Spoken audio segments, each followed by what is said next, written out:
امروز دوشنبه است و هفته آخر کارآموزیمه. عاشق تموم شدن کارام و به نظر اینم داره تموم میشه. چون کارآموزیم ریموت بود معمولا یا از خونه کار میکردم یا میرفتم کتابخونه که امروز دارم میرم کتابخونه. معمولا هفته آخر خیلی سخته چون آدم همیشه یه سری کارا رو میذاره واسه تهش، بعد آخر بار باید توی هفته جمع جورش کنه. بعد از این هفته دوباره تبدیل میشم به دانشجو.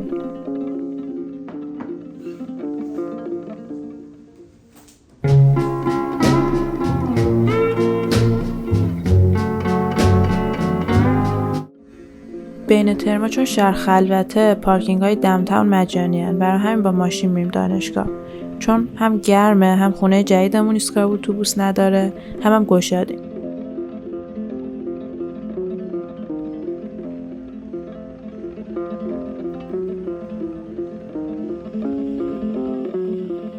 صبح که هم هوا ابریه، برای همین بارونی پوشیدم و چت برداشتم، ولی مثل اینکه خورشید روش به ماست کاملا امروز.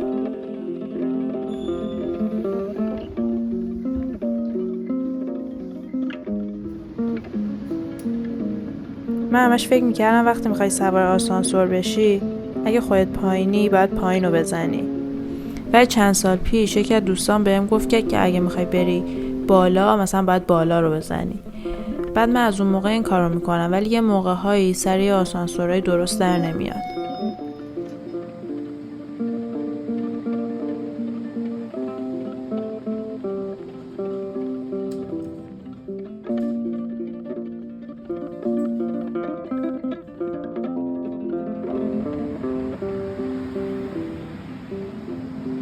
امروز همه چی دست به دست هم داده که من ام بشم. بارون که نیومد، طبقه 3 رو بسته بودن، نتونستم برم اونجا کار کنم، کافه هم بسته است.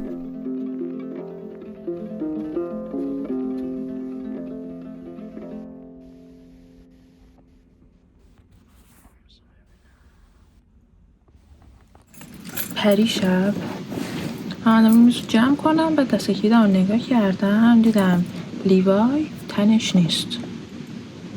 خیلی قصه خوردم. تنش یه جای کنده شده و افتاده بود، ندیده بودم. بعد دیروز صبح عرفان در خونه رو باز کرد، دید افتاده تو این پادری جلوی در خونه.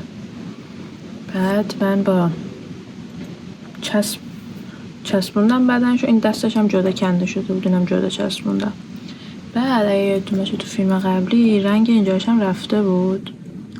ما یه سری گواش تو خونه داریم، من اومدم ماشو با گواش رنگ زدم، ولی خب خیلی گواش رنگ مناسبی واسه این نیست. یعنی اگه آب بهش بخوره پاک میشه و اینا. رو همین امروز انداختمش تو کیفم، یه جایی رنگش رفته. ولی خواسته چشاش و موهاش رو رنگ زدم یه قاره نو بشه. 50 تا ایمیل بعد میزدم هفته‌های گذشته که هیچ کدوم رو نزدم، چون ایمیل زدن خیلی بهم استرس میده. امروز دیگه واقعا باید بشنم همشون رو بزنم تموم شب برم فقط.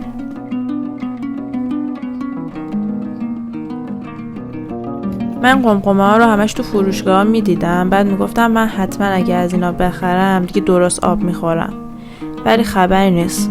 مثلا صبح میرم 1/4 رو آب میکنم، هیچ کاری هم به برنامه‌ای که روش نوشته ندارم. بعد تا آخر روز همون 1/4 هم نمیخورم حتی.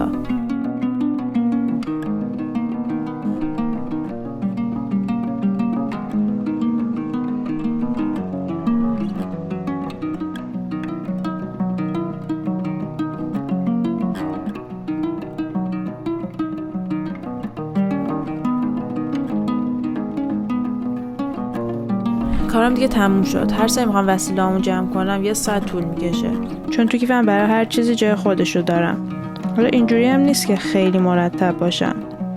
مثلا سیم شارژر رو درست جمع نمیکنم، همینجوری گوله میکنم میندازم تو کیفم و میدونم جاش کجاست که بعدا نخوام دنبالش بگردم.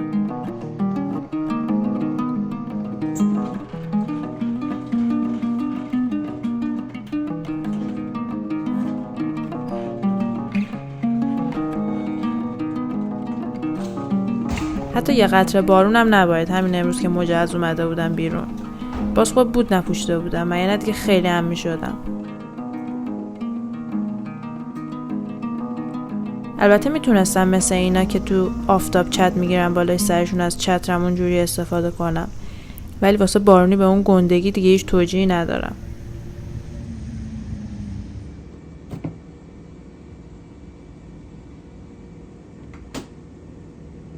یه موقعی وسط کار یادم میاد که توی یخچال چیزای خوشمزه‌ای داریم تو خونه. بعد لحظه شماری میکنم که برسم خونه بخورمشون. بهم انگیزه میده اصلا واسه کار کردن و تموم کردن کارام.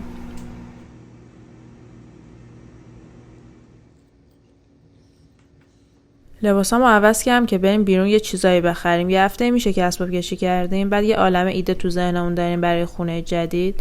یه سری چیزاشو که میشد از آمازون گرفتیم، ولی یه چیزای کوچیکی مونده که بعد بخریم.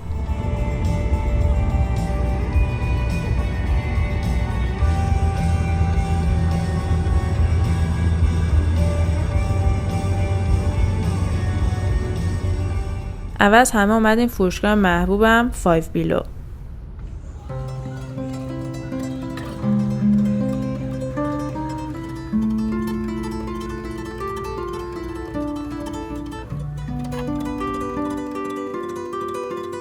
عاشق این آرکید تزیینی‌ها شدم. میدونی بعضی وقتا آدم با همه وجودش میخواد چیزای به درد نخور بامزه بخره که نه جایی براشون داره تو خونه نه بهش دردی میخورن. همش هم چیزای اضافن موقع اسباب کشی و اینا. ولی این دفعه با این حسم مبارزه کردم و اینا رو نخریدم. من نمیدونستم چی شده که همه جایو پر لاک پشتای نینجاست که فهمیدم یه فیلم جدید ساختن ازشون. ولی احتمالا اون موشه نیست توش، چون عروسک اون هیچ جا نیست.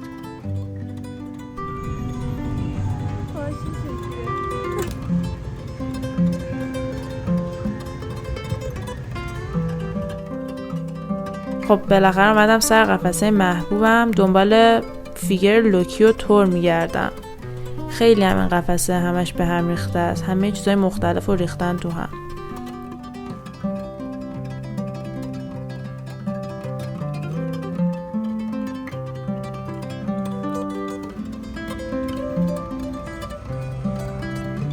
کلش رو گشتم، آخر لوکی و تو رو پیدا نکردم. هیچ کدومم نخریدم قاعدتا.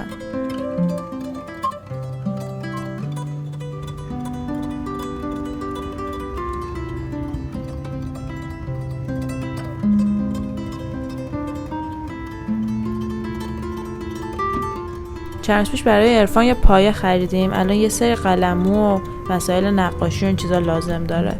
اولش قلموی گنده میخواست، مثلا اینا که باش دیوار رنگ میکنن. برای همین رفتیم هوم دیپو. اینجا انقدر گنده است که هر چی رو میخوای پیدا کنی نیم ساعت باید بگردی. تو اپش هم هیچ موقع نتونستیم پیدا کنیم آیل چیزا رو که مثلا دقیقا کجا باید بری چیزتو برداری. یه بوی رنگی هم میده این مغازه.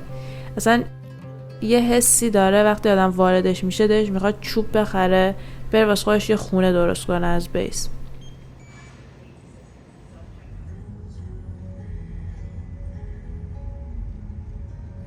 مقصد بعدی مایکلزه که لوازم هنری داره.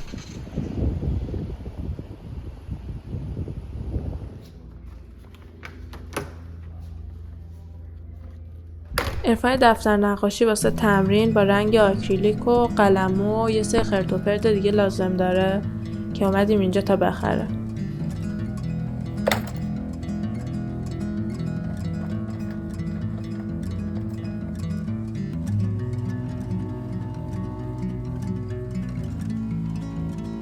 نمیدونم چه خبر شده اینجا، میخوام ببندن یا کلا فروشگاهش ورشکسته شده، ولی اکثر چیزا تخفیف خوردن.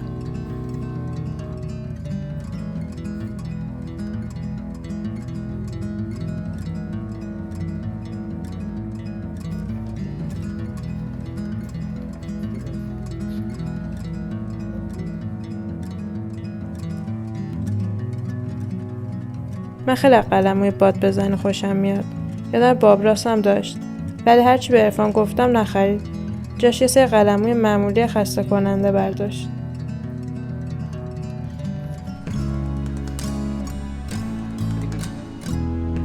من هم یه قاب لازم داشتم. دنبال یه قاب مربعی حدود 70 در 70 سانتی متر میگشتم که چیز خوبی پیدا نکردم. همه یا مستطیلی بودن یا کوچیک بودن یا خیلی گرون.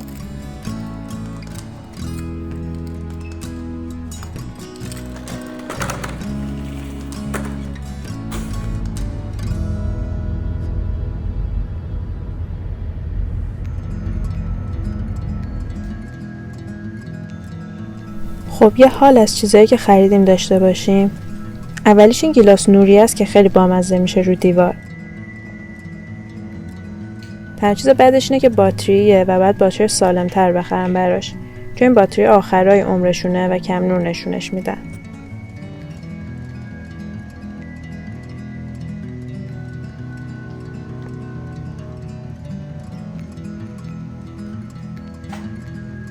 بعدش این فیگر ترکیبی تانوس و ونومه. یه کالکشن بود که تمام کاراکترهای مارول رو با ونوم قاطی کرده بود که حالا من تانوسش رو خریدم چون عاشق تانوسم. کله‌شم از این فنریاست که تکون میخورن، خیلی بامزه است. یه جاکفشی هم خریدیم که تهش که سر همش کردیم دیدیم خیلی زشته، ولی خب ارزون بود و اینکه حوصله هم نداریم پسش بدیم، پس نگهش میداریم.